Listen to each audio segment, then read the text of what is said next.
एक गांव में मीरा नाम की औरत और उसकी बेटी रहती थी।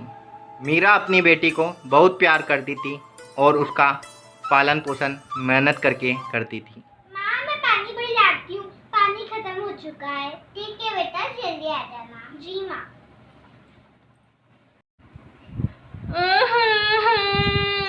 अरे, ये रोने की आवाज कहाँ से आ रही है?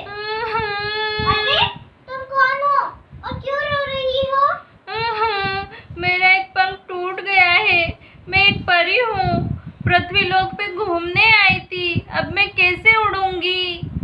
अच्छा, मैं तुम्हारा पंख अभी जोड़ देती हूँ। लो, अब तुम्हारा पंख सही हो चुका है। अब तुम आराम से उड़ सकती हो। धन्यवाद, तुमने मेरा पंख सही करा। नहीं, ये तो मेरा फर्ज है। मैं तुम्हें एक वरदान देती हूँ। पूर्णिमा की रात को तुम जिस भी किसी वस्तु को छूओगी वो सोने की हो जाएगी। पर ध्यान रहे, अगर तुमने गलती से किसी इंसान को छू लिया तो वो भी सोने का हो जाएगा और अगली पूर्णिमा तक वो सोने का ही रहेगा। ठीक है। ठीक है, अब मैं चलती हूँ। ठीक है, मैं भी चलती हूँ। मामा, मैं आ गई। तुम इतनी लेट क्यों हो गए आज बेटा? मुझे एक परी मिली। मीरा की बेटी सारी बात मीरा को बता देती है। पूनम की रात है, तुम अपने वरदान का उपयोग करके देखो। जी माँ। माँ ने कहा था तुम अपने वरदान का उपयोग करके देखो। और पूनम की रात भी शुरू हो चुकी है। मैं इस लोटे को हाथ लगाकर देखती हूँ। ये तो सच्ची में सोने का हो गया। मैं माँ को ये बात बताकर आती हूँ। देखो, ये सोने का हो गया। ठीक है बेटा, मैं कल इसे बेच के आ जाऊंगी। जी माँ, आप बेच आना। अरे मीरा, ये तो सोने का घड़ा है, इसे लेके तुम कहाँ जा रही हो? मैं बेचने जा रही हूँ उससे। सपना, मैं तुम्हें इसकी कहानी बताती हूँ। मीरा सारी बात सपना को बता देती है। क्यों ना मैं मीरा की बेटी को अपनी बहू बना लूं, तो मैं कितनी धनवान हो जाऊंगी। हाँ, मुझे आज ही उससे अपने बेटे के बारे में बात करनी चाहिए। अरे मीरा, क्या कर रही हो? सफाई कर रही हूँ। आज कैसा आना हुआ तुम्हारा?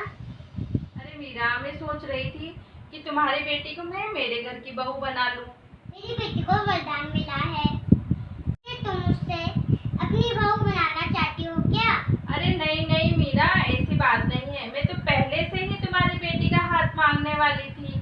हम तो उसके गुणों से प्यार करते हैं, उसके वरदान से हमें कुछ भी मतलब नहीं है। ठीक है। ठीक है मीरा, फिर रिश्ता पक्का? ठीक है। ठीक है, मैं चलती हूँ। हाँ। फिर मीरा के बेटी की शादी सपना के बेटे के साथ हो जाती है। अरे बहू, बहू। जी माँ जी, आपने बुलाया? हाँ बहू, तुम्हारी माँ ने मुझे तुम्हारे वरदान के बारे में बताया था। तुम्हारी माँ ने कहा था कि तुम्हें वरदान मिला है कि तुम पूनम की रात को जिस भी वस्तु को छूओगी वो सोने की हो जाएगी। तो मैं आज बहुत सारे बर्तन रख देती हूँ, तुम सबको हाथ लगा देना तो वो सोने की हो जाएगी। तभी उसका बेटा वहाँ आ जाता है और सारी बात सुन लेता है। माँ, इतना भी लालच अच्छा नहीं होता।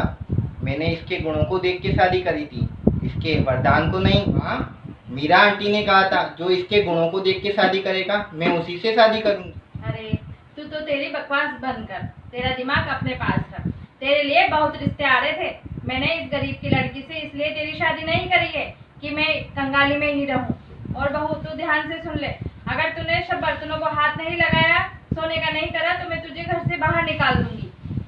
नहीं नहीं माँ जी, आप मुझे घर से बाहर मत निकालना। मैं सारे बर्तनों को हाथ लगाकर सोने का बना दूंगी। ठीक है, मैं सब बर्तन रख रही हूँ। जी माँ जी। देख बहू, आज पूनम की रात है, इसको खत्म होने से पहले ही तुम इन सब बर्तनों पे हाथ लगा दे। जी माँ जी। और तू रुक, मैं और बर्तन लेके आती हूँ, ये तो इतने से ही है। ठीक है माँ जी। आ माँ जी, आपको क्या हो गया? आप तो सोने के बन गए। अरे तुम क्यों रो रही हो? और ये माँ को क्या हुआ? माँ जी, सोने की बन गई। माँ जी मेरे लिए और बर्तन लेने जा रही थी तो वो गिर गई और मैंने पकड़ा तो वो सोने की बन गई।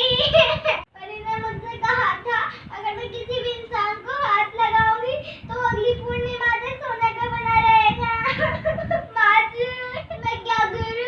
अब क्या करना है, माँ को उठा के अलमारी में रख देते हैं। वैसे में भी लालच का फल बुरा ही होता है। इस कहानी से हमें ये शिक्षा मिलती है, हमें लालच नहीं करना चाहिए।